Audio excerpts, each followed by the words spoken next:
let's open up the way they say kufungua roho, so that for the betterment of the circle. Otherwise, thank you so much. I would like to welcome the MC of the day. I don't want to take much protocol in introducing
To the vice is Joseph Nyamache.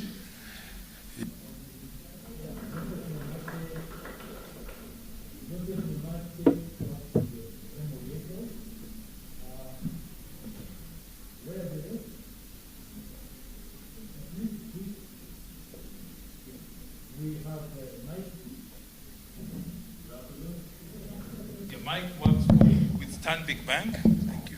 Mike works with Stanbic Bank. Next to Mike is Isaac Untweka from Absa Bank. Then as we skip, we have, maybe I should introduce you last and tell everyone how badly we are doing. So next to Vincent Mutambu, works with KCB. Ahmed amekaa na wananchi. Yeah, Ahmed is our honorary secretary at the board. That's it. Yeah, no, I reserved Lois for the best. Lois, please. Yes, Lois works with the Access Bank, and fortunately or unfortunately, Lois is the only lady in the board. So we encourage a lot of you, even if you are younger, to try and get into delegateship so that you can be elected into the board, because one lady against 8 gentlemen is a very bad ratio. We would be very happy if it was the other way around. So, as I was saying, we are very delighted that we've been able to host this. Oh, sorry. I've just been reminded that we have the supervisory board as well. A supervisory board, where they?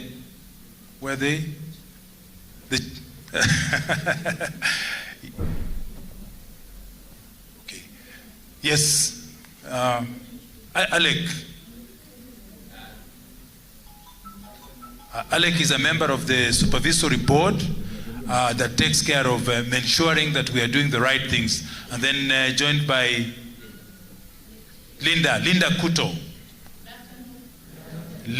Alec works with the Absa Bank, and Linda works with BOA. Linda is the secretary to the board. The chair is away attending some other function. He would have been here. So I'd like to also recognize any delegate from Nairobi who are here. You could just stand and wave. Our Nairobi delegates. Yeah, we can give them a clap. Thank you very much for making time to come. I haven't left out an introduction. Possibly, my name is Vincent Chisaka, the national chairman of the Kenya Bankers, and I work with I&M Bank, just like NCBA. It's no longer investment and mortgages. It's just I&M Bank. So the purpose of this forum for the youth is actually focusing on the youth. We, for a very long time, just like many circles in this country and all over the world, have wanted to attract the youth to come in and join hands in building the circles and growing themselves financially. But it's very hard. And that's the reason we said, can we try and have a forum for the youth? We can speak to them, they can speak to us, and in a way we can find a common goal on how we can engage and have them participating in the mutual benefit of the society. Our view for the youth might be different, might be not what we are viewing you as, but we believe that we cannot call the youth here today or whoever have logged in online and ask them to save, because there'll only be one question: what are you asking us to save? But then we believe that the youth have a lot of assets in terms of talent, in terms of the agility that they've got, in terms of ideas, and that's what the challenge would be. How then do we monetize this? How do we build this talent that they've got? How do we extract it, and how do we support them to be able to have a meaningful contribution to the economy and the country, as well as to their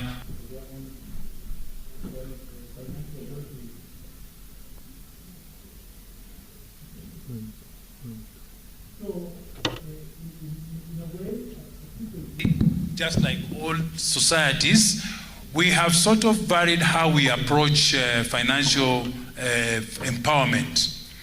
And we have linked up with institutions that can offer support particularly the youth. Here we are speaking to Hiva Fund. I don't know how many of you have heard of the Hiva Fund that is for creatives. It's supporting the young people who are talented to be able to meet their dreams in terms of giving them financial capacity. We are in a partnership with them, and we can extend loans of up to 5 million, 4 million, depending on the proposal that you can give and if it fits in the bill, so that you can be able to now meet the capital requirements that your creativity that requires.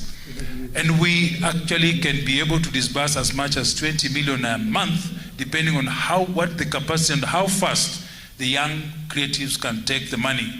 We started this sometime in 3 months ago, and so far we are yet to give out the money, though we have the money waiting for the young people to come in and start utilizing that. Maybe I've been hearing you're about to do your first loan, and that is still the song that I've heard for the last 2 weeks. So, and I don't want to lie to these guys that we already done that. So indeed we can do this, and we challenge the young people to be able to take advantage of this. The other thing that is relevant to the youth that we have done is partnership on the blue economy. And this one is actually for the young women and for the women and the young women who are engaged in the blue economy.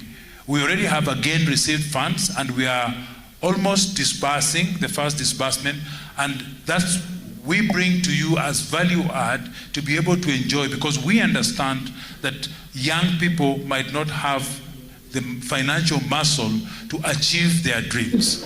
So if you engage with us, partner with us, you are able to benefit from these partnerships that we have. So having said so much, I would like to take back the mic to the MC, and thank you very much for making time, and I wish you have an enjoyable forum, because we have a very great speaker. Rina, I have been told by people saying, because of Rina, I follow her, I'm going to come. So they are really waiting in anticipation of what you're going to give them. Thank you very much. Thank you so much, Bwana Chair. A round of applause for Bwana Chair. Asanteni sana. Yeah, online. Nasikia tuko online. Ni wapi? Is it here? Which camera? That one. Hello, online guys. Mko aje? Yeah, so if you're online, feel welcome. You can send an emoji, say hi, whatever. Yeah, we are here together. Karibuni sana. Yeah. So without further ado, I would like to welcome Mebo. Mebo tells me she's got a very, very strong panel, very rich in experience, and very eager to share. So karibu Mebo. Thank you very much, Vice Chair. Let's give it up for the Vice Chair. Again, stronger, stronger, stronger. Thank you very much. You'll allow me to stand on the podium.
The second thing is when I mentioned I was able to grow up my share capital, my contributions to the SACCO, is the fact that last year, with the contributions that I had, I was able to leverage them 4x and get a loan from the SACCO to actually buy a rental property.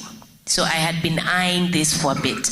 What I liked about that particular experience was the fact that I was officially moving from just saving, earning interest into active wealth creation. Because by being able to leverage what I'd saved so far, 4x, and have an asset, we're no longer just talking about cash, we're now moving into real assets, real tangible assets. So I would say all around, I'm also a business owner. So one of the products I've been playing with, and it will be my feedback to the SACCO, is potentially unsecured working capital facilities for business owners like myself. With better rates. If I'm able to leverage that, then definitely it feels like it's an all-round facilitation for me. But yeah, ideally, end up being able to acquire assets using by leveraging the SACCO facilities. Thank you very much, Lynn. My next question goes to Mwihaki, and I want to build on to what Lynn has said. But I'd like to also tie that to what you think would be or is the biggest challenge that the youth face in attaining the financial goals currently. Good afternoon, everyone. First of all, when I came in, I saw the Kenya Bankers Financial Freedom Belongs Here. And I thought that's just a very incredible tagline, because as we focus on the youth, everyone wants financial freedom. But I'd say for me, my first challenge was lack of financial literacy. Like, I knew it's important to save, I knew it's important to keep money, but I didn't know where exactly do I keep my money. So I remember when I started working, I used to save, but I wasn't getting good interest. Secondly, I'd say black tax. The moment you start working, your family's like, I have a wedding, I have a birthday. So they have this obligation where they're asking you, can you give me money? And you're like, you feel that social pressure. We live in the era of media, and I'm a media profession. So there's social media, there's the lifestyle. I want to go for brunch, I want to go to Diani, I want to live the good life. So that's also a lot of pressure on the youth. Lack of financial planning, where we just live paycheck to paycheck. Every day, the money comes in, goes out. So that's also a very, very big challenge. So just to mention a few, those are some of the challenges that we as youth face. And indeed, those are some of the few challenges that we face as the youth. Daniel is a financial analyst. Just unpack that a bit for us. What is it like being a financial analyst at a very young age? What is it that you see that can help us? Okay, maybe a bit of correction there. I'm in finance, yes, and I'm in the TV space, TV production. I'm a production accountant, and yeah. So maybe I can jump a little bit back to the previous question you asked. For me, the biggest advantage of saving with a SACCO is the discipline. I remember, we pushed each other when we were quite young, no longer young anymore. The government doesn't consider me a youth. The threshold is 35. Anyway, so we started very young, and for me, that discipline, at some point I almost lost weight, because in between jobs, and I'm not able to keep up with the contributions. For me, and the fact that I was able to keep up with the same contribution, the same contributions at level I had set for myself, even when I was actively earning. That for me is something, because now it has pushed me to, that discipline has helped me in other aspects of life as well. Yeah. All right, thank you very much. How about you, Patricia? Would you say that you have attained your financial goals? And what habits have you had to develop to ensure that you meet your goals? Okay. Hi, everyone. Good afternoon. I wouldn't say I have attained my financial goals because it's a journey in progress. You have to keep building every other time because your goals change. Once you set a goal for yourself and you attain it, you have to set another goal. You just can't say, I have attained this goal and then it ends there. You have to find a new challenge, a new goal. So for the habits, sorry, I'm shaking a bit. For the habits, I'd say what has worked for me is discipline. When you get your source of income from wherever it may be, it could be your annual salary, your monthly salary, bonus, wherever it's coming from, you set a certain percentage. For example, 10%, you say this has to go to my Kenya Bank as savings. And you also, within your circle of whoever you consider close people around you, you nominate someone you can trust with your goals, with your whatever you're setting yourself for, and appoint someone to become your financial accountability partner. Someone who will keep you in check, will ask the right questions. When you set yourself a goal and you tell this person, hi, look, this is what I want to achieve, they will ask you, you said you're going to achieve this in 2 months, what are you doing? It's not a perfect journey. I'm also not perfect. But you have to keep on encouraging yourself and have that person who's going to keep you in check always. I think that's what works for me. Thank you very much. Let's give a round of applause. Let's give them a clap, please. Izzy is our youngest panelist here. He's also a staff of the Kenya Bankers Circle. Israel, what are the common myths about working for a circle as a young person? Okay, good afternoon, everyone. Yeah, so some of the myths that always circulate in the media, because right now we are operating in the digital space mostly, is that circles are slow to growth and they are slow to adopting the new technologies. But being in the ICT space, I can confirm that that is far from the truth.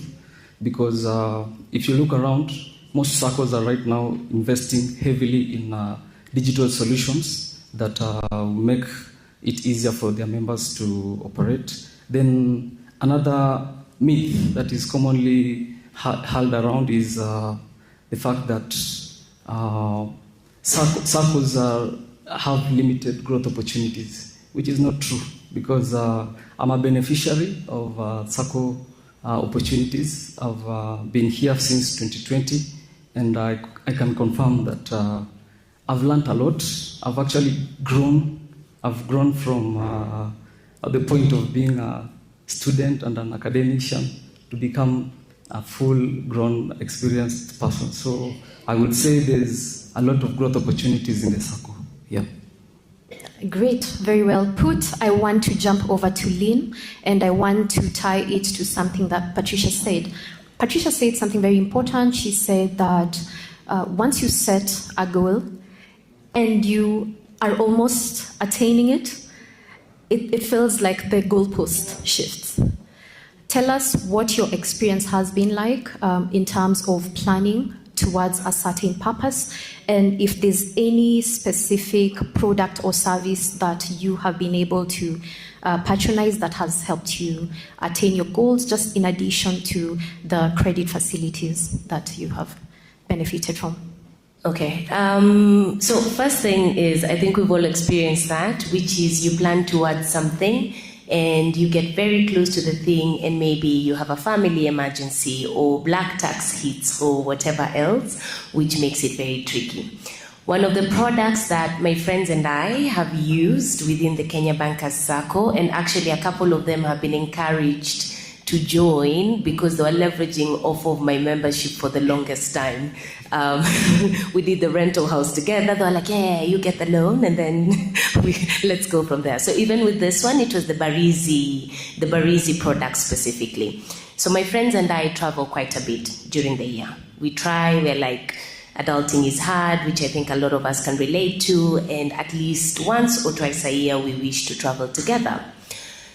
We would save separately, and then come travel date, let's say around August, we want to bring money together, and someone's like, actually, mine's a little short, which is okay. Stuff happens. Maybe someone lost their job along the way, so they had to tap into that.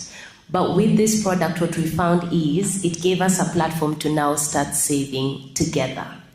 So we're usually about like 4 or 5 of us. We put, again, they leveraged off of my membership, so I'm the one who opened the Barizi account, but now they've also joined separately.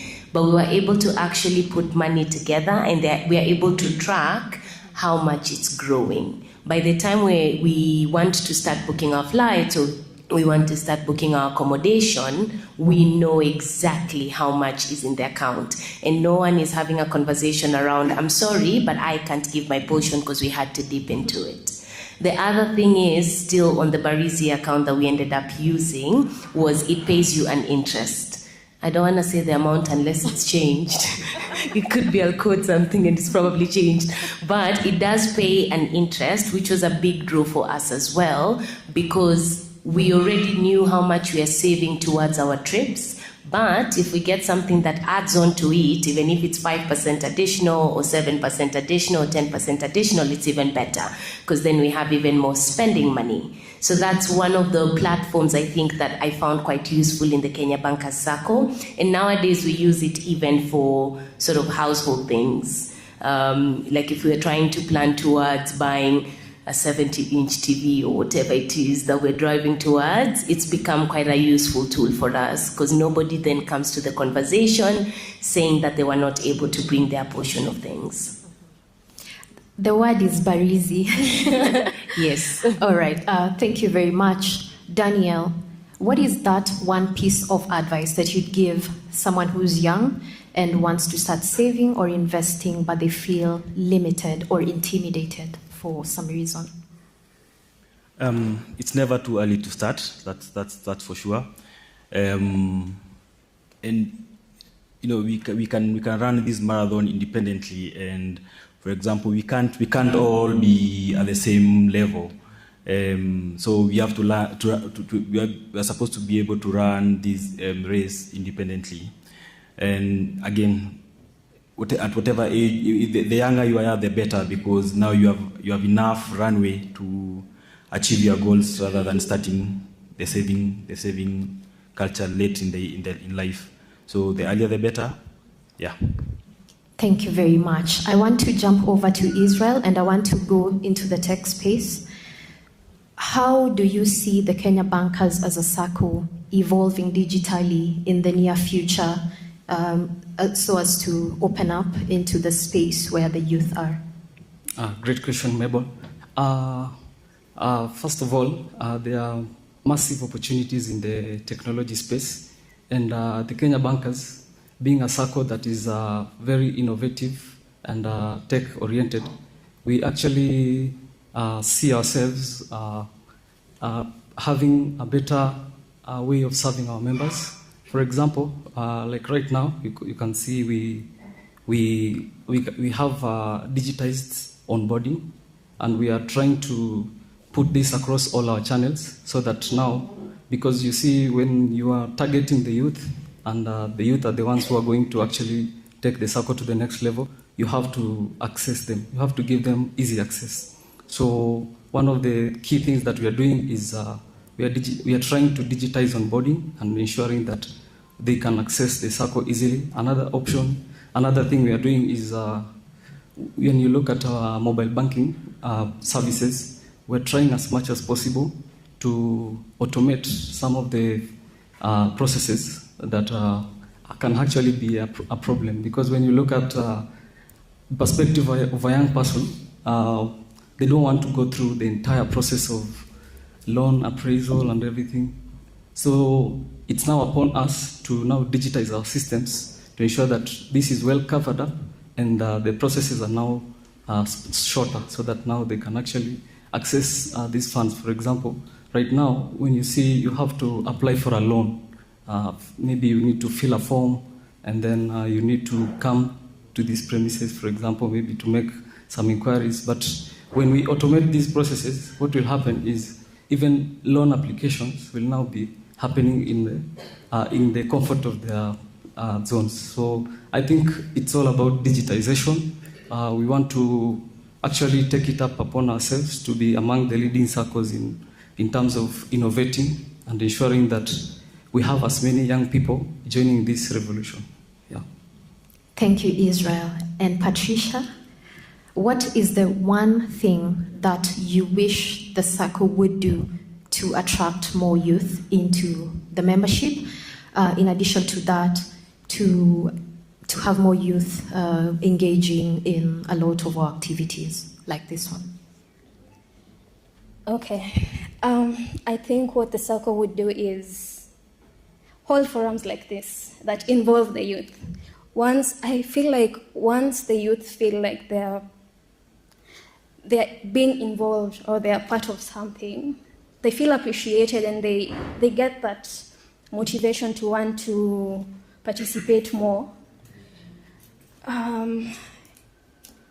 I think just come up with more programs that are tailored towards attracting or making the youth feel like they're part of the bigger picture. That's what I'd say. Thank you very much, Patricia. And lastly, Mwihaki, what is the one piece of advice that you would give any youth who wishes to start saving, and especially in a circle like ours? Okay. I'd say start now. The best time to plant a tree was yesterday, but it's actually today. And I'd say it doesn't matter the amount. Set a goal for yourself. One of the things I say that limit the youth is lack of financial literacy. Like now we're in the digital age, you can go to YouTube, you can get a financial coach. I was very excited when I saw the speaker because Rina has actually been my financial coach, which has really helped to streamline my finances. So just start now, have a goal for yourself, know where every shilling goes. I know it sounds very unrealistic because if you don't assign purpose to your money, someone else will. Someone else will come up with a plan. It doesn't matter your age, how old or how young you are. And then when you understand how finances work, then you're able to say, okay, I need an emergency fund in case I'm not at work. I need a retirement plan because as much as we're young, 20, 30 years from now, we're going to be retired. So we need a plan around our investments. I need an investment plan. One of the products that I've really enjoyed in the circle is the Aspire loan. In fact, Daniel has been one of my guarantors. And it's good to, like, as you join the circle, if you're able to join with a group of friends, a trusted group of friends, they can then guarantee for you. And for me, when I first joined the circle, it was my mom. She told me, join a circle. I lost the form. Then she'd come back to the circle, pick the form, bring it again. Then one day we had restructuring, and I said, hey, the tap can run dry. Like, I can wake up tomorrow and I've been told, Mwihaki, there's no job, go home. And it hit me, this money I had coming in is no longer coming in. So those are things, when you're in a circle, it helps you to plan your finances. It gives you easier access to credit. And just like Lynn said, I have actually gotten a property through the circle. And it's just started with small, just being consistent in my savings every month. And I was able to access credit. And then also learning about debt management, because the circle doesn't smile with you if you don't pay your debt. It's a different conversation because it's also a business and the members also want interest. So being able to look, okay, I borrowed this amount, do I need to pay extra? So I finish my debt before time and I'm able to then reinvest in something. So I've really enjoyed Kenya Bankers and I will continue to enjoy it. Thank you. Thank you very much. We'll now take questions from the audience. At least one burning question to our panelists.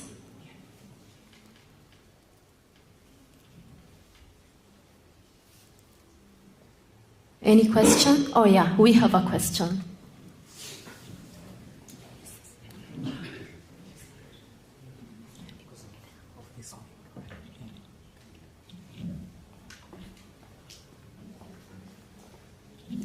Good afternoon, everyone. My name is June Mutelesa, a member of Kenya Bankers Circle. I will address my question to Lynn, taking into account that she has done quite a bit of things that I would be interested in, specifically under the Barizi account. So if you were to give your younger self advice from a financial perspective, what would you tell them? My younger self? A lot. So one, I think one thing that people have already touched on quite a bit is start early, right? And I was lucky enough that I did have that set up even back home to encourage. You see, exactly what Mwihaki was saying, where you lose the form and the next day it's in your bedroom again. It's like, here it is, here's a new one, sign. So that was actually the benefit. But the second thing would be try and understand how it's all linked. There's something that Mwihaki has mentioned, I'm not sure if everyone picked up on. She said, I have to finish my loan in order for interest to come in. This is a system that actually feeds itself, right? I started off by saying I've benefited from getting quite good interest from the SACCO. The interest comes from me feeling comfortable to take out a facility that I am actually paying off on time and in a way that I should. So then if these two matrices or these two aspects are to continue working for me, I want to keep getting good interest, I need to keep working with the SACCO, getting a loan for my business, not just for like a car or whatever, for my business, right? And I pay it off, which means there's money for my interest to be paid, and then I take another facility. Basically, just understanding how that loop works, even when you're really young, and why you're saving as you're saving and with the organization that you're saving with, I think is really important. It's very nuanced, but it will give an appreciation of why should I be at the Kenya Bankers SACCO, not anywhere else? Because they have enough products or enough facilities where I'm benefiting all around, not just one angle. I don't know if I've made a bit of sense. Thank you very much. We'll take the remaining questions at the end of the forum. So let's give it up for Israel as he takes his seat. Let's give it up for Patricia as she takes her seat, for Daniel, and for Lynn and Mwihaki. Thank you very much. Over to you, our MC. Wow, that was really, really, really nice. Another round of applause. Yeah, so what have I learned? Start early. Yeah, I remember myself when I started at about 22 years. Yeah, straight out of college, and I joined the SACCO. So, and I've never regretted. So start early. Yeah, that is valid. Do it together. Yeah, we can do it together. Don't do it alone. You can save together for a trip. Those guys planning for that trip, Barizi account. If you don't have a Barizi account, open one today. Okay? And just for clarity, our return on Barizi account today is at 10%. Not so many people will give you that. Yeah, so, yeah, 10%. Yeah, so, yeah. SACCOs are not boring. SACCOs can be digital, right, Israel? Yeah, that's very important because some people look at SACCOs and like, no. Yeah, but SACCOs are for you. SACCOs are digital, SACCOs are with it. Maybe it's a name. Maybe SACCO sounds old. You know, in the US, they call it credit union. Sounds very funky, right? Yeah, maybe we should change that. But for now, we are SACCOs, and they're digital. We need to tailor-make products for the youth. I agree, Patricia. Yeah, we need to tailor-make products for the youth, and at the Kenya Bankers, we are doing it.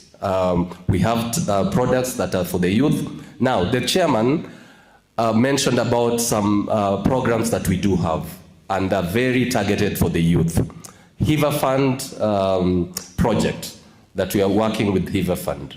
That is for the youth, for the creative. So if you're a creative out there, please talk to us. Come and tell us what you want, and we'll work together. Blue economy.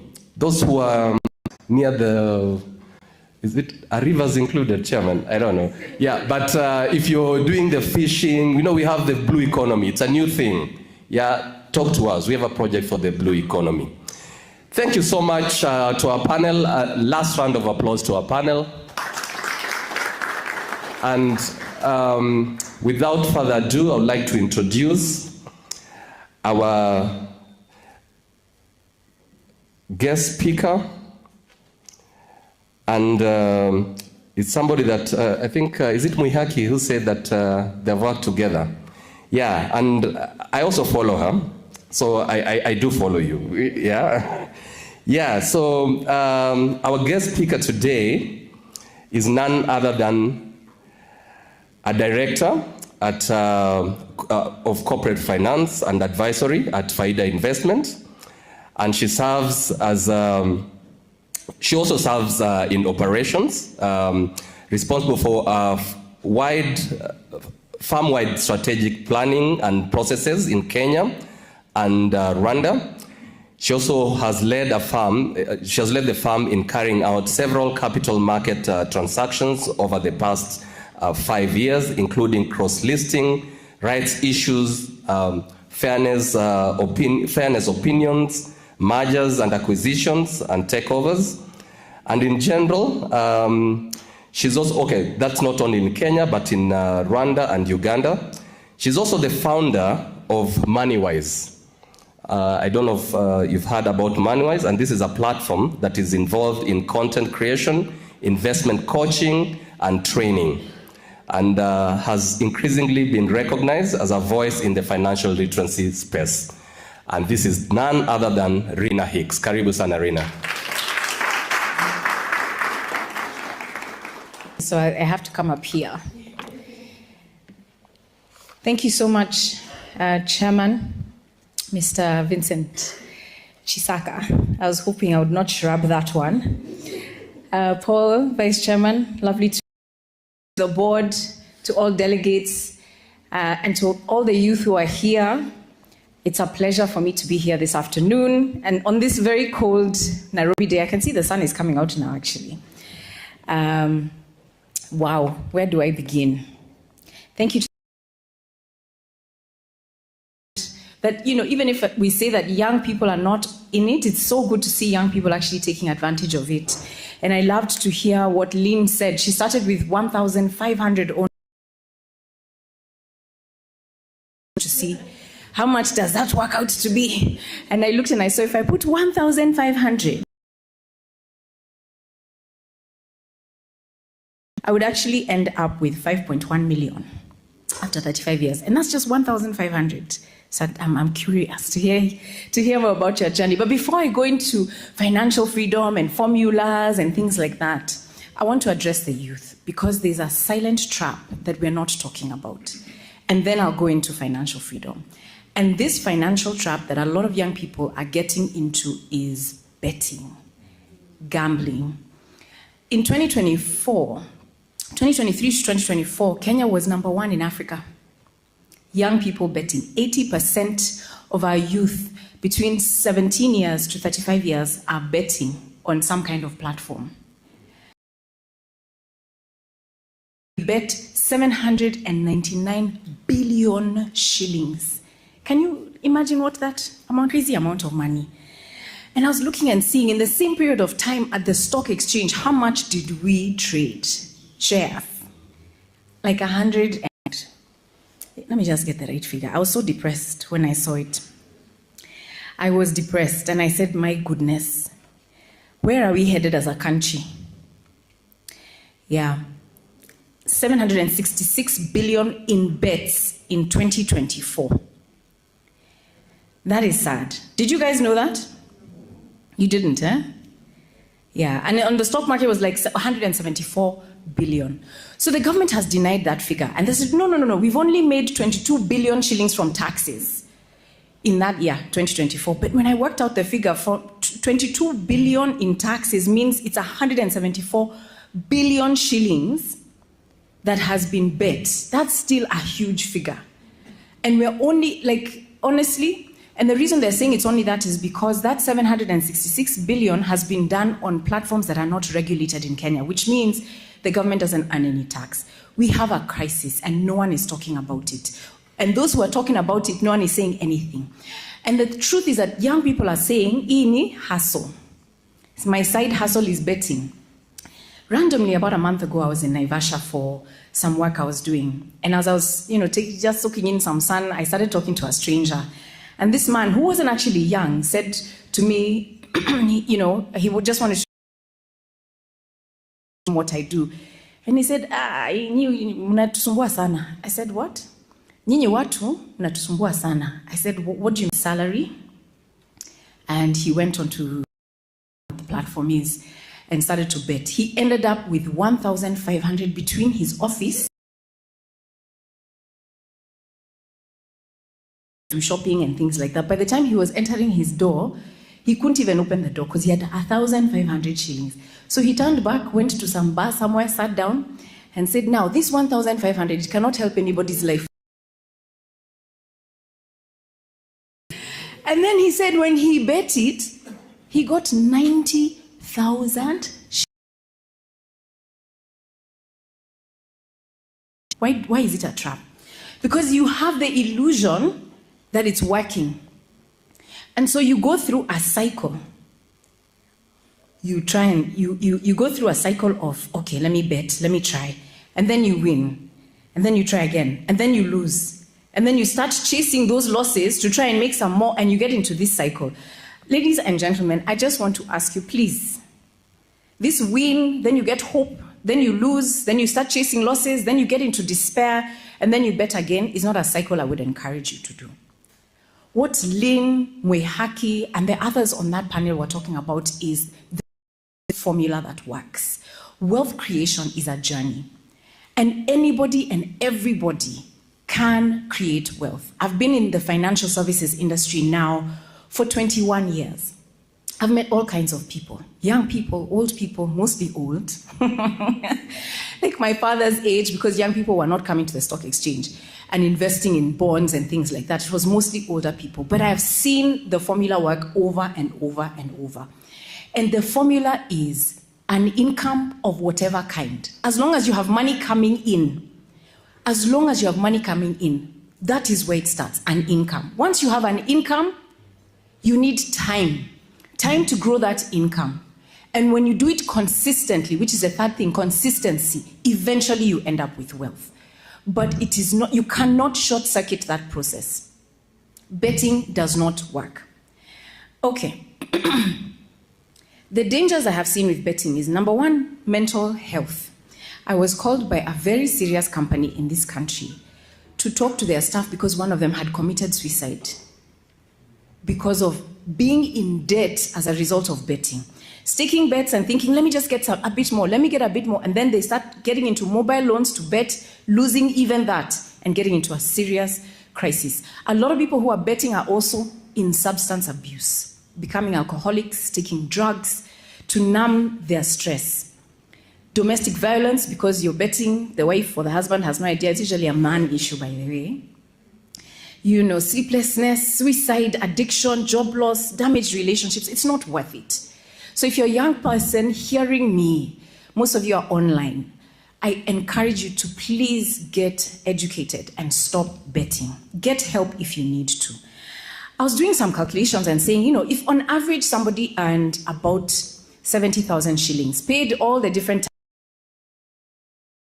1,200 as money they can save.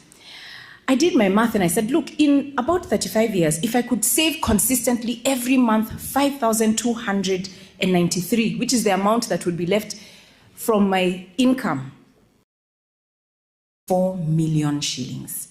All of us can be millionaires. It just takes time and consistency. And by the way, it doesn't mean that you will earn the same amount of money every year. Lynn started with 1,500. Are you still saving 1,500? Of course not. There's times she can put a whole lot of money, and there's other times maybe she'll put a little less, but it gets better and better over time. And that's where I wanted to start, with this silent problem that we have as a country. Now, when it comes to the SACCO, if I could just come into this discussion that we're having this afternoon, I think there's a misunderstanding of where SACCOs fall in. When you're looking at your investment journey, it's important to have a plan that covers your whole life. I think what tends to happen is you hear your friends speaking and they say, oh, we're buying land. Where are we buying land now? In Nanyuki, we all rush to Nanyuki. Now we're all buying in wherever, and we all buy land and we have nothing else. The challenge we find is that people don't think about their investments as one whole strategy of their whole life. Because you can't have assets that are just land, and you can't have assets that are just a current account. It doesn't work that way. You have to think about, what am I trying to do? What is my purpose? I have children. I need to make sure I have education. In fact, there are usually 4 key expenses we have: education, healthcare, retirement. What's the last one? What are the main expenses we have? There's education, school fees, housing. That's the 4th one. Housing is education, retirement, and healthcare. Through our lives, those are the things that are important for us to be able to have a plan around. And so as you're thinking about your investment plan, you have to think around these 4 things. But to invest, or 1,000 or 100,000, I have to think about it from that whole plan. What's my plan? If I have a medical cover, then that's taken care of. What else do I need to make sure that I'm okay? And so I like to draw this triangle of Maslow's hierarchy of needs. At the bottom, you have basic needs. Are my basic needs covered? Do I have an emergency fund? My personal risks? If I get an accident, if my windshield, if my tire bursts, where will I get money to cover that? So, for us to be able to have an income that grows alongside us, sustain my current standard of living, not now, but for the foreseeable future. And then lastly, is the being able to make a difference in my community, being able to create real wealth where I can make real change because I'm educating people, or I'm planting trees, or I'm making real change in my community and in my society. So the different places I would put my money will depend on my need. I'm just looking for, where is my money safe? And so an example of this Barizi account, 10%, just giving you as an example. Or if you're looking at a money market fund, those are the places you would put the money because I'm earning 10%, my money is safe, or I can put in an account where I know I'm earning 10% or more. But I would not invest in a SACCO, for example, when I know that I want to grow my money. That's work for a business that you start. Because you can't create real wealth by just putting money in a Barizi. You have to section your money knowing that I'm investing for this purpose. I want to be able to grow my wealth, to be able to pay for education, and so perhaps I need to start a business, or perhaps I need to invest a little more aggressively to do that. The second thing about SACCOs that are great is the ability to leverage. Lynn used that word. All she did is borrowed money from his income of any kind, plus time, plus consistency. Passive income. I want to generate passive income. It starts with an active income. When I get that active 65, you are young. If you are under 65, you are young and you have energy to continue working. Don't be 50 and saying, my time is over now. No! In fact, that is when you can earn the highest ever. Between 50 and 60, you'd be the highest earning ever. So give yourself energy, surround yourself with people who will take you to where you need to go so that you can increase your income to the highest level possible. Because the more income that you generate, the more that you can earn over time in passive income. And why do we need passive income? We want to be able to generate income that gives us freedom. Freedom to do the things that give us joy. Freedom with our time. Freedom to express ourselves in the way that But when you have income that's coming in passively, you don't need to care about any of that. And it works. I have a lady who has been my client. She's not yet 40 and she has quit work because she's earning enough income to meet her expenses. It is possible. It just needs time, consistency, and an active income. And so when that income comes, you save it somewhere. But it doesn't just sit that somewhere. You have to look, where can I continue to increase my savings to be able to generate incomes that are passive? And so Lynn's strategy of getting rental income is moving from just having a savings account, but generating additional passive income streams. And we continue to add to those. So there are different ways you can do that. You borrow money, and you can decide, I'm going to borrow money to get an asset, but you can do pay your loan, so that then you're using other people's money to buy assets. So for example, I can have money right now in shares, and I want to buy a rental property. I don't have to sell my shares to buy rental property. Let me give you a practical example. We have somebody that I know, and told me this story, how he had a bond. He sold his business and got 100 million shillings from selling his business. He'd always wanted to go into real estate, and what he did was he sold that bond.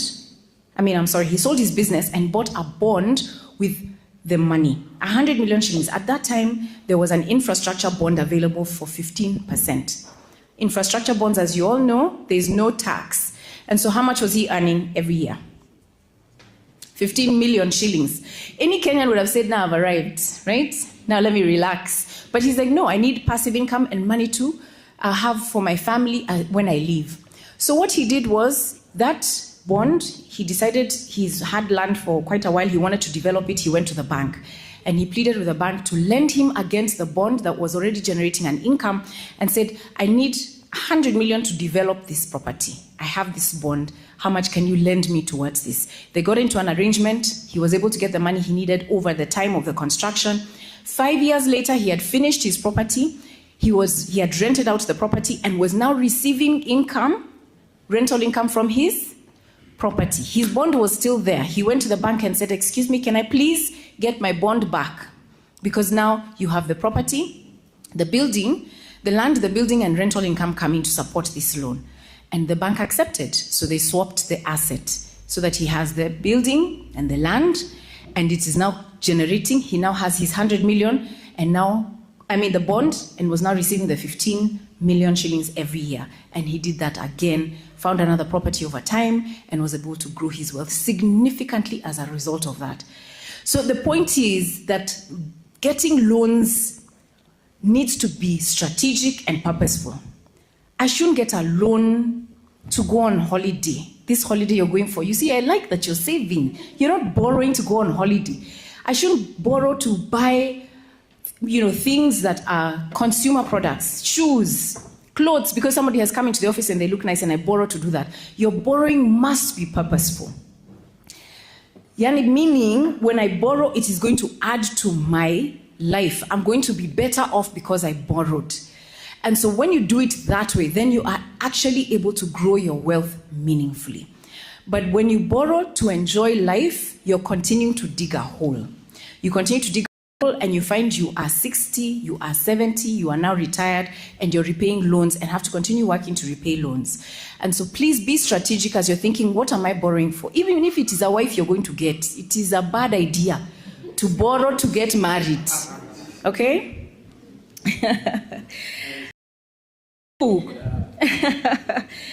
So only borrow to add to your life. And so the investment options for young people are many. And the thing is, you don't have to start with a lot. With that 1,000, 5,000, the key thing is begin with an income. What can you do to generate an income? Where are you going to invest it, and how can you continue to do it? As I was thinking about one of these products that the SACCO has, I was reminded of deferred annuity. And insurance companies also offer very interesting products.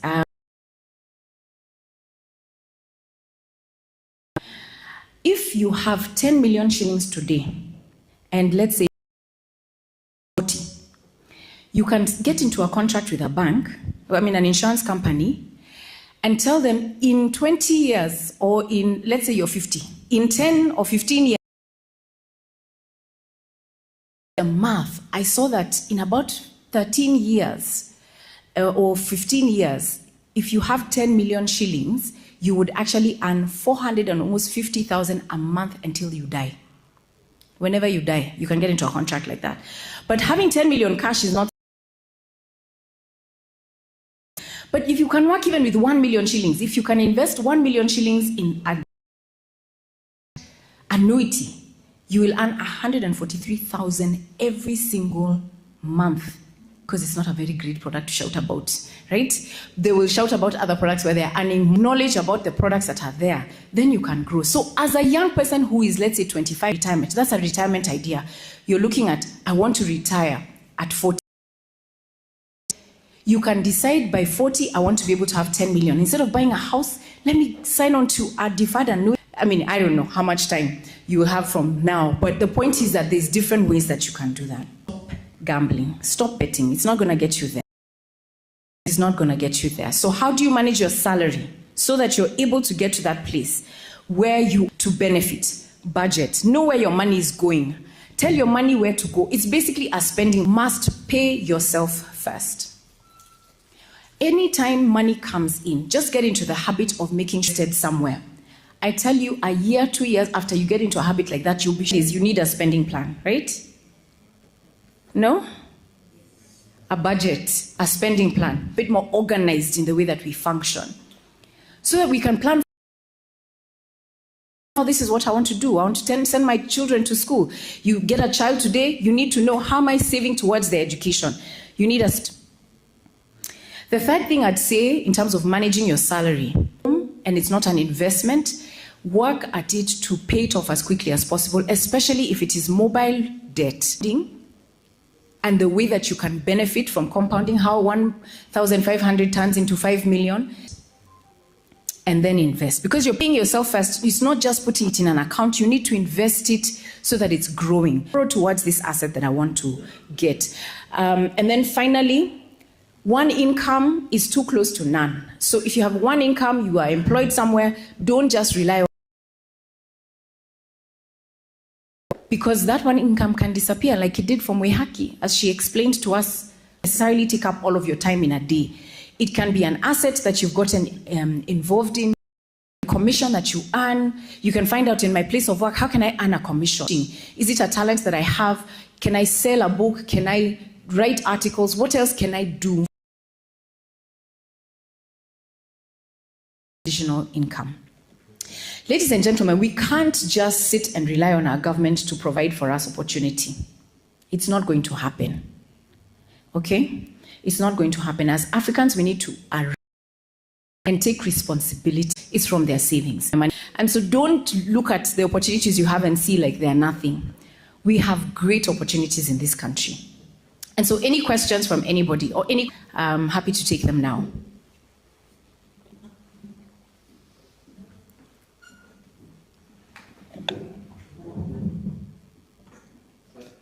This one doesn't have that light thing.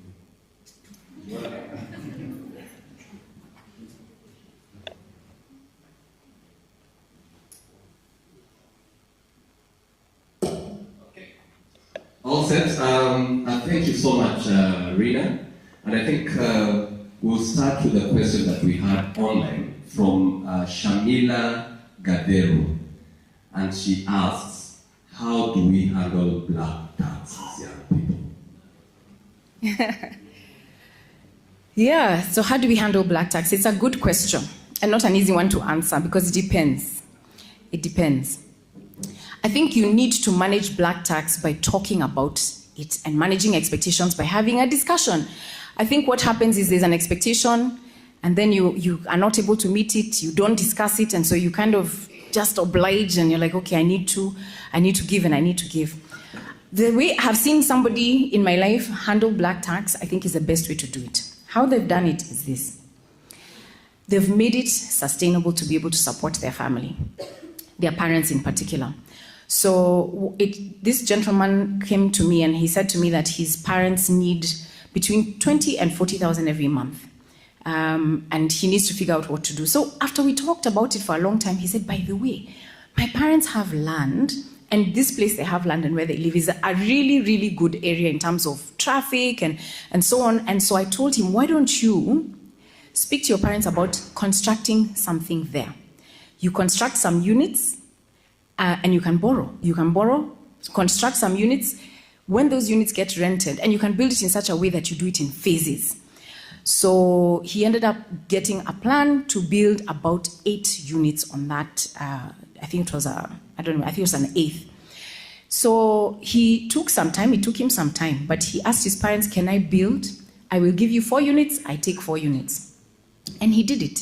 And so now his parents, it's now 2 years later, his parents are now getting the rental income from the units that he built. And he took his time to build based on his capacity. He's now finishing his own units, the next 4, which will give him an income. Each of those units is giving him 20,000 shillings. So they're not elaborate, but they are giving him an income.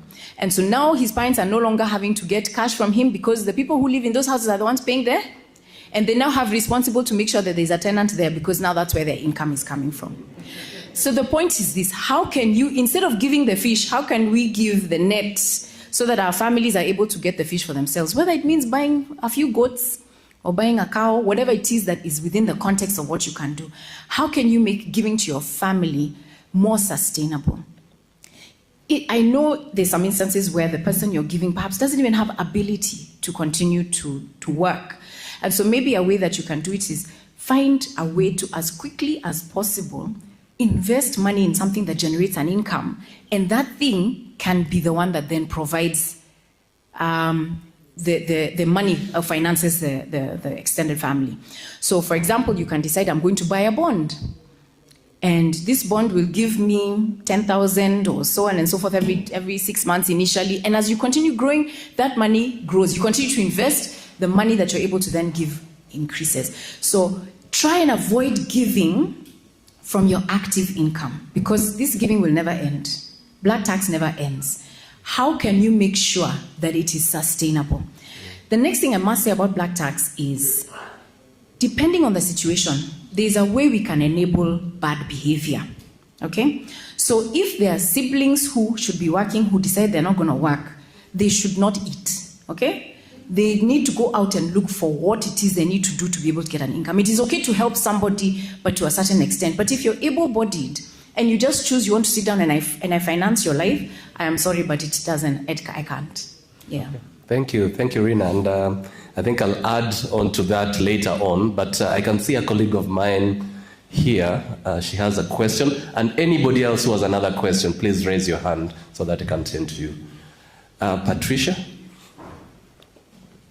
Thank you, Paul. My name is Patricia, and I'd like to thank you so much, Rina, for what you continually teach, and I follow you on the YouTube. So something you mentioned about paying yourself first. I understand, yes, when we get bonuses, you want to now do something that you have never done for yourself. So how exactly can you make it sustainable? And then the second part is there's a talk about on money market that is actually not investing. So maybe you can demystify and just bring out, especially on the equity fund, because on the banking there is the unit trust, which is money market, which is the fixed income, or now the equity fund. Maybe you could elaborate more on that. Thank you. Rina, do you want to take more than one? Okay. Yes, please. Yeah. And there are some questions I can see online. Somebody's just sent me. So if someone can also share those. My name is Victor Igal. I'm currently working in Sabre. And I was in KRA in an internship which ended recently. I wanted to ask the ICT specialist if he can help me. Are there any ICT-related opportunities in the SACCO or any upcoming opportunities? And if there are, do you usually post them in the social media platforms like the Better Monday or the LinkedIn platforms? And also, I will highly appreciate your recommendation for these opportunities. Thank you. Thank you so much. One of the things that we said today is fungua roho. Kama ni job unatafuta, yeah, you just say it. Ikutoke, si ndio? Yeah, okay. Good afternoon. My name is George, and my question was, between real asset and financial asset, which one would you recommend for a young person, either looking through the lenses of, rather as a function of either one, risk, return, and time? Okay. Do you want to take those? Those are only two. I think one was directed at Israel. Yeah, I have three actually from the lady there. Okay. And then this is the fourth one. Okay. So do you want to take those or you want to take more? Let me take those first. Okay. So the question around how do you pay yourself first? Now, I'm not saying that when you receive an income, you don't enjoy it. So don't get me wrong. If you get a bonus, you can decide you'll blow 50% of it. All I'm saying is a portion of that income that comes, especially if it is, your salary or a gift that you get or unexpected, whatever it is, any income that comes, get into the habit of putting some away. Now, if it is a bonus, you can decide what you will use to enjoy, the rest just put it away. The more you're able to put away, actually, the more you will end up enjoying. And you can decide how much will you enjoy and how much will you put aside. So I'm not saying don't enjoy. Please enjoy, but just make sure you get into a habit of every time putting a portion away in investing.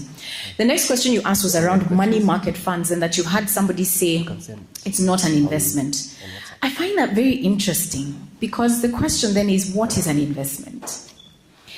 Because the way I see investments is putting your money in something that grows in value, that will compensate you for inflation and compensate you for time and inconvenience of not using that money today.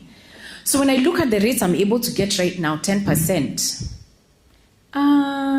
what is inflation? The long-term inflation in Kenya is about 6%. So does it meet the inflation criteria? It does. When I look at the risk of a money market fund, am I being compensated by the 10%? Absolutely. There's not much risk I'm taking. So, I mean, I don't know. I find that a little interesting. So what do they want? Me to take more risk and buy shares? And then maybe I might lose some, So it depends on your personality. But really, when you look at the average return that you get in stocks and in a money market fund, it's actually not that different. Over time, you'll find that maybe in stocks you'll make 12 to about 15% on average over time. But 15%, 10%, you're still investing, is my view.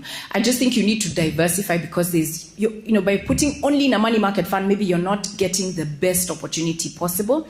So it's good to also put your money in other things. But in my view, a money market fund that's earning you that kind of a return is an investment. That's my personal view. But putting your money in a current account, a savings account earning you 4 or 5%, that's not an investment. So you talk about equity funds. So these are all unit trusts. They're all collective investment schemes. And they're of four kinds. You have money market funds, you have equity funds, you have balanced funds, and you have fixed income funds. Although now we also have another fifth one called special funds. So with the equity fund that you're asking about, all that they do is buy shares. So the fund has what you call portfolio managers that make decisions on what shares are they going to buy. And so they make those dividends and then pay you a return every so often based on the dividends that they're earning. When you want to exit, you sell, and whatever the net asset value of the fund is at that time, you either make a loss or you make a gain. And there's another one called a balanced fund. This one has a mixture of both fixed income, equities, cash and cash equivalents. And so now that one also will give you the return based on what the fund managers have decided they're going to do with that money in a mix of those three asset classes. Fixed income funds, as they suggest, they invest only in fixed income. So they'll invest in things like bonds, in things like government bonds, corporate bonds, treasury bills, corporate paper, commercial paper or corporate bonds. These are issued by companies that are looking to borrow. So when the government borrows, they're called treasury securities. When a company borrows, they're called corporate bonds or commercial paper. So a fixed income fund is likely to invest more in treasury bonds, commercial paper, corporate bonds, things like that. And they give you a return based on that. Special funds have a mixture of all kinds of investments, financial assets in Kenya, abroad, everywhere, and they invest based on what they think is the best option for you. So that's basically the distinction. And they invest in different things, and that's how they work. And each of them charge a management fee for having this portfolio manager who are experienced people in the different areas that they're investing in to be able to make the right decisions for the fund. Vincent, I think you have a question to answer. Or is it no? Vincent asked the question. I'll let our IT specialist answer it in a short while. I think the final question I have is on real assets versus financial assets. So real assets are just real assets that are tangible, like gold, houses, land. And then financial assets are accounts with banks, investment accounts with investment banks, these kinds of things that we're talking about here, stock exchange, investing in Forex, those are financial assets. You can also invest in real assets, by the way, using financial assets. But I don't want to go into that rabbit hole. So you asked a very specific question. For young people or for the youth, which one is easiest to get into? I think without going into risks and all of that, because they all have different kinds of risks, the easiest to get into are financial assets. So for instance, if you have a high dividend paying stock, okay, a company that pays high dividends, like some of the banking stocks in Kenya pay 9% dividend, 10% dividend, or even a SACCO that pays you, I think it's 10 or 11%, like this SACCO. That is an asset that you can easily get into with very little money. You don't need a lot. But for me to buy land, for me to buy a rental property, I will need to accumulate some more money to be able to do it. So for a young person, I would encourage you use financial assets to then, if you desire, get real assets. But it's not a must that you even ever have real assets. You don't have to. In other countries, like in the West, not everyone owns land like they do in Kenya. Yeah, they invest in financial assets. But if you want to have land, you can. But as a young person, it might take you quite a while to be able to buy land, so start with financial assets. I think that's it for my questions. I don't know if the gentleman there would like to answer the So on the question regarding opportunities, yes, opportunities are available every now and then. Yeah, so I think especially at KTB, I don't know if you are directing it at KTB, but KTB has opportunities every now and then. You can always check our website. We do advertise this particular job. So for somebody like you in the SACCO space, yes, there are opportunities. Yeah, so I can give you an opportunity to talk to Israel maybe after this so that he can guide you further. Okay, fair enough. Okay, so I had a hand there. Is there any? Yeah, another one there. Okay.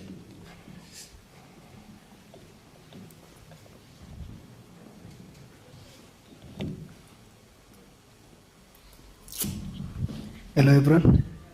My name is Brian. I've been in the SACCO for over 8 years, and I can say I've benefited immensely. And my question is,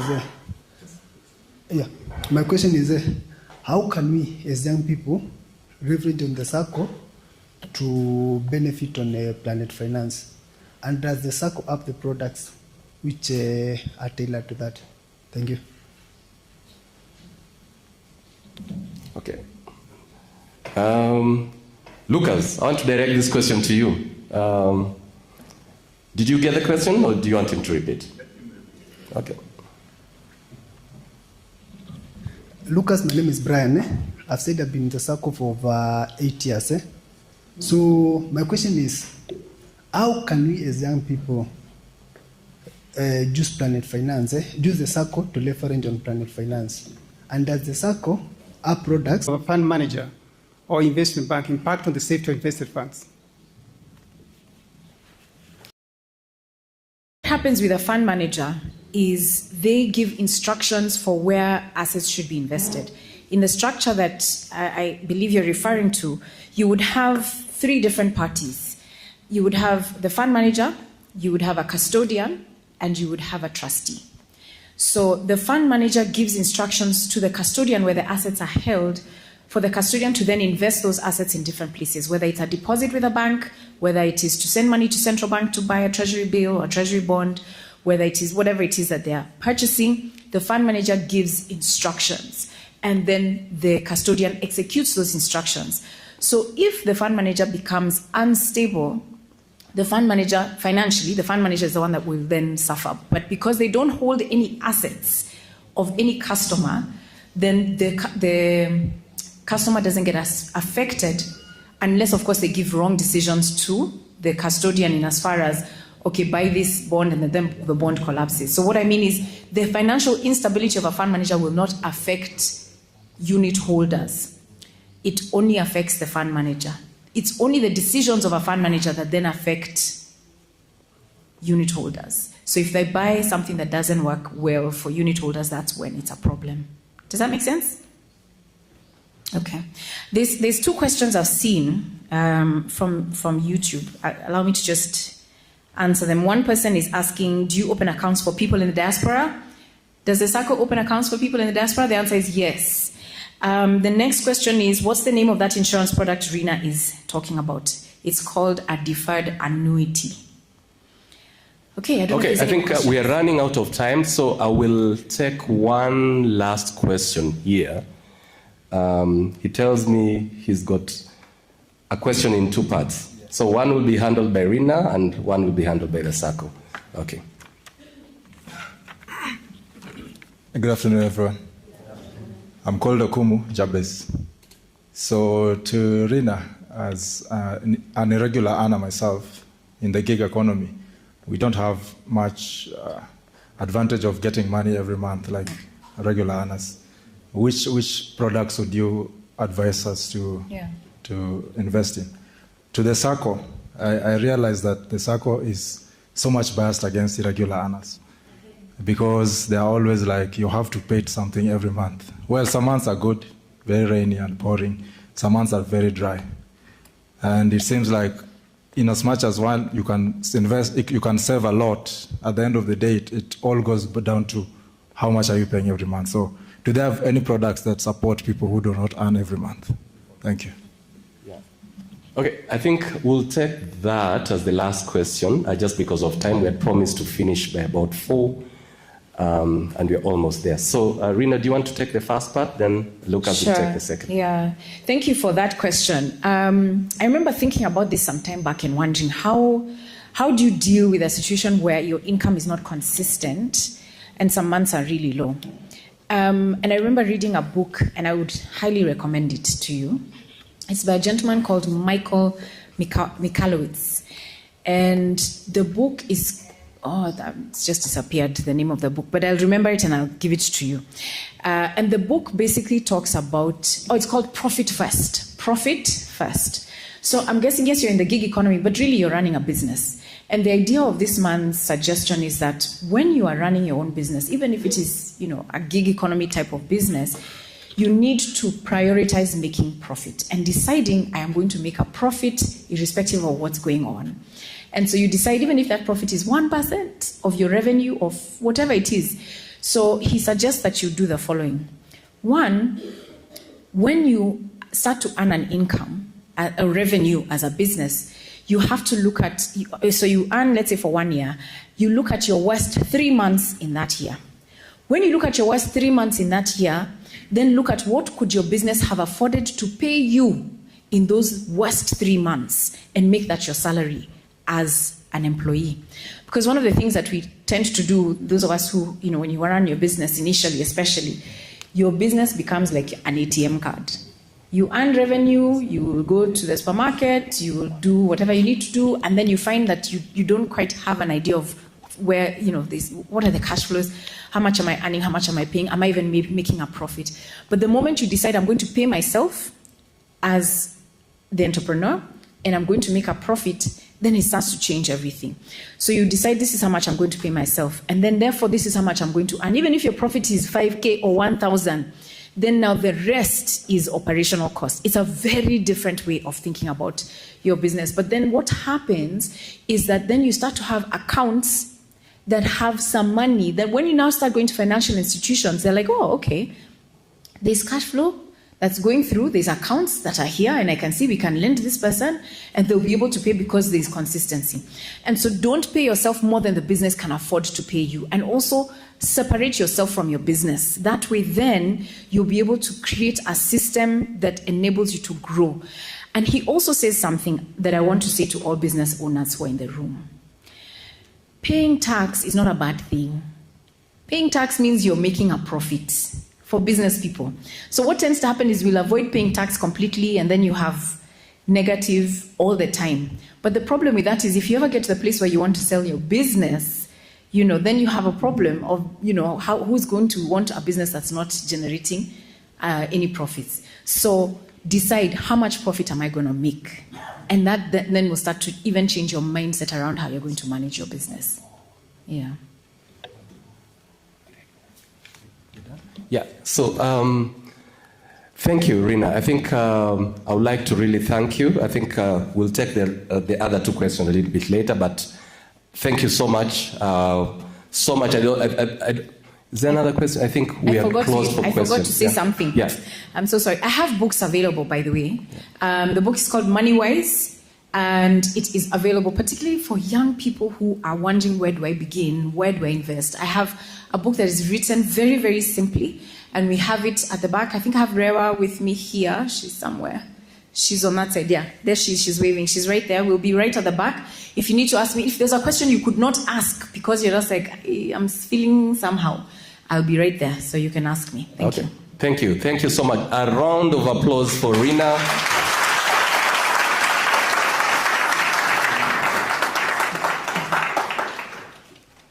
Thank you. Thank you so much. That was really wonderful, Rina. You've covered it very well. I liked what you talked about, especially about gambling. I think it's really important. It's almost like an epidemic in this country, and we really need to address it. The people who gamble say, unachoma bet. And I think what Rina is telling us, who are your bet? Usichome uwa, as in don't bet at all. Yeah. She told us also that we should budget. We need to direct where our monies are going. We need to pay ourselves first. We need to invest.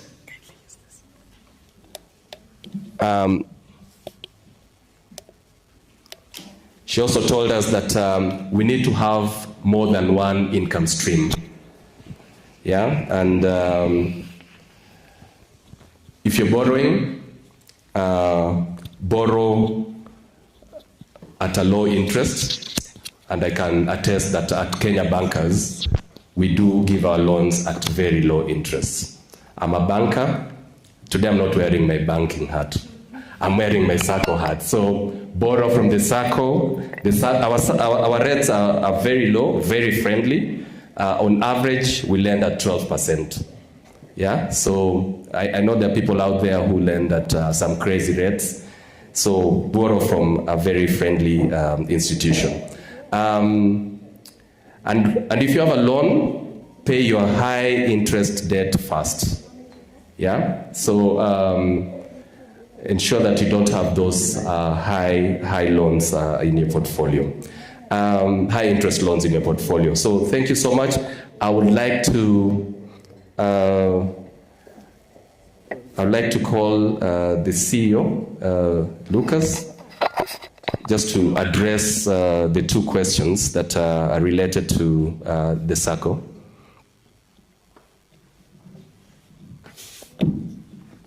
Thank you, Vice Chair, and I'm very grateful by the kind of response we've received.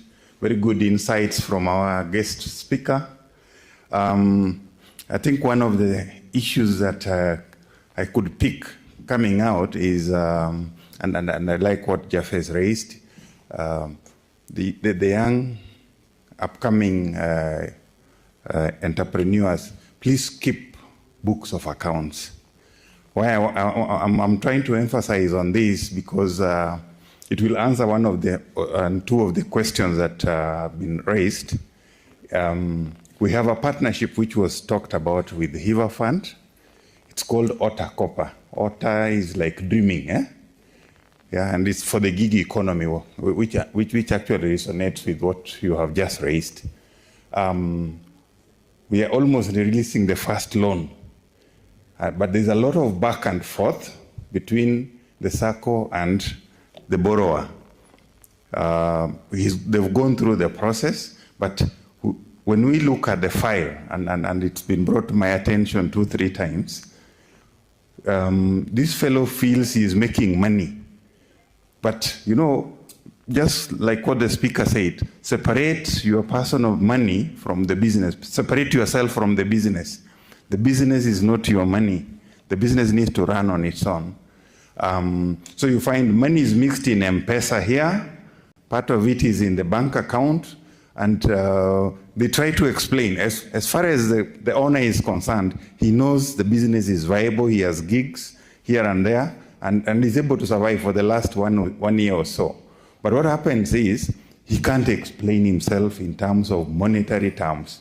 What if I was to ask even how much do you probably make in 3 months, because you don't have monthly regular business? What do you make in 3 months or in 6 months or even for the last 1 year? Or this is there in M-Pesa, this, and some of the money comes and is picked by a relative, so which we've been taught how to deal with it. So try to keep some good records. Let's not behave like our, and I'll talk about my grandmothers and so on, so who used to know things written in some small booklet and hidden somewhere that you could not find. So keep good records, because even KRA is unfortunately I'm an accountant, and I don't want to say I work for KRA, but I advocate that you keep good books, because KRA has to get its share. They'll want to see those books at some point. You'll need to see an accountant to do some audit for you. You can't do it without the records. So keep proper records. And to be direct to your question, we have products for the youth, especially the ones in the gig economy. And this is what we are also learning with the partnership with HIVA. This OTA fund, we got a grant. And this grant, we have to lend it out, but we must make sure that it is repaid back. So even if you don't have regular income, what we need to do is we sit with you and we understand your business. I'll be able to get 1 gig in 3 months, in 6 months. This is what will come through. But in the meantime, I need the following. I've gotten a job here. I need so much, like probably, if you look at the team that we've given this media issue to try and run with, these are young people. So I don't know how much of this they get every other time, but the moment they get them, they have to do some mobilization of resources on site, probably get 1 or 2 extra hands. They need to pay them immediately after that. So we have those products, and there are some that we are still developing, and that's why I said at the onset, open up your hearts, tell us what you feel you need, and we will be able to tweak it to suit your needs. Green economy. There's a lot of ESG that is happening, and the first partnership we had is in Kakuma in Lodwar. It's a very remote area, but the partnership there is helping with the refugees in terms of managing their financial management. And there's a lot of climate financing there.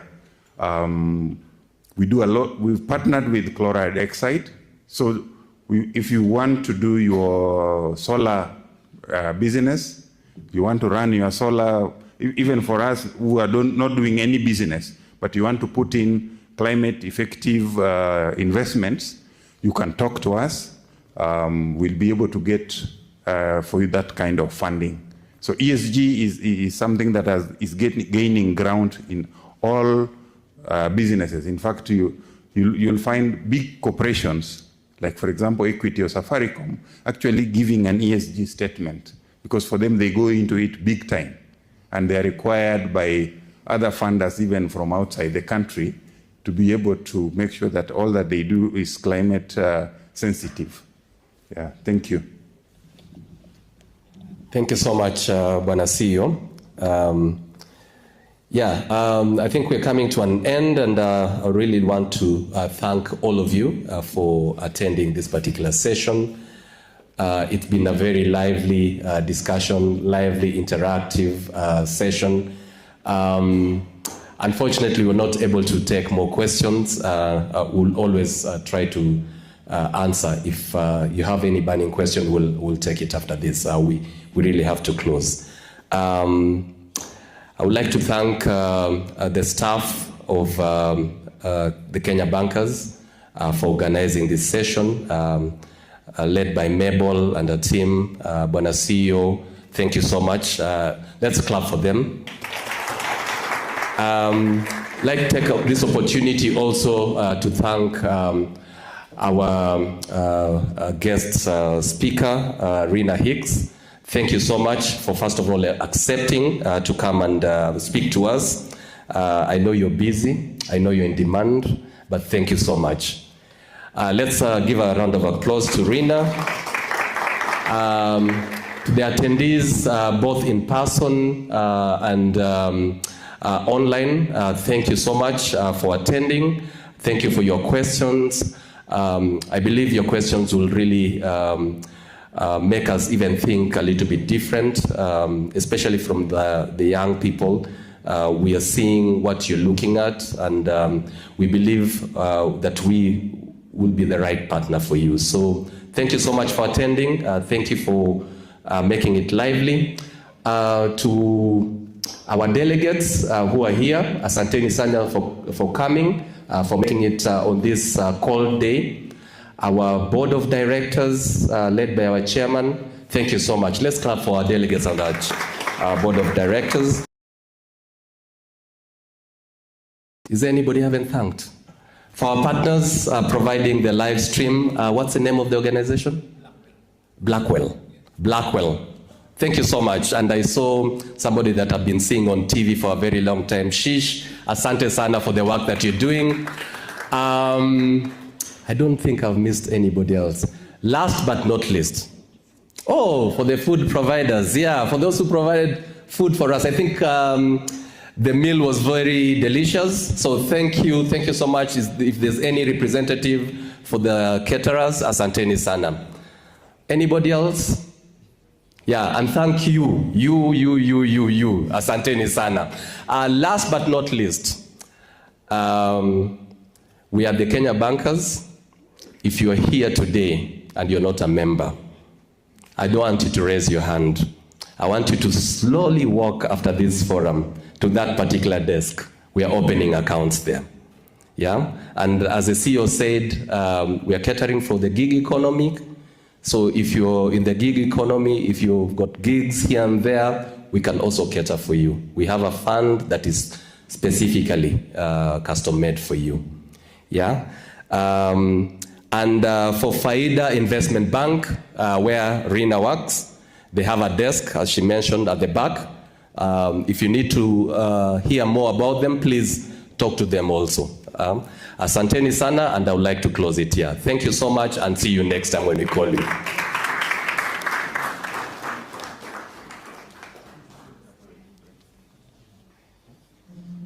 Okay. You want to? Okay. Okay. Yeah. So I'll read. Thank you very much, Daniel. And last but not least, Izzy. Thank you very much, Israel. Israel is actually a footballer, by the way. He's not only in ICT security. Thank you very much, Israel. I'll hand it over to the CEO to get us someone to close off with the word of prayer. Thank you so much. I really appreciate all of us. Anybody else with a question or anything that was not clarified well, we are still available after the meeting. You can see us around, and we'll sort it out. Thank you. Bwana. Thank you. I want to request that we stand up and honor God as we close the meeting. All right. Our dear Heavenly Father, we want to thank you for this evening. Thank you, Father, for giving us an opportunity to meet as an organization led by the board, the staff, and the members and also the young people that we have today, Father. We want to thank you and give you all the glory, Father. Thank you for such an opportunity that we're able to talk to the young people. Father, as we live here, we pray that you be with us.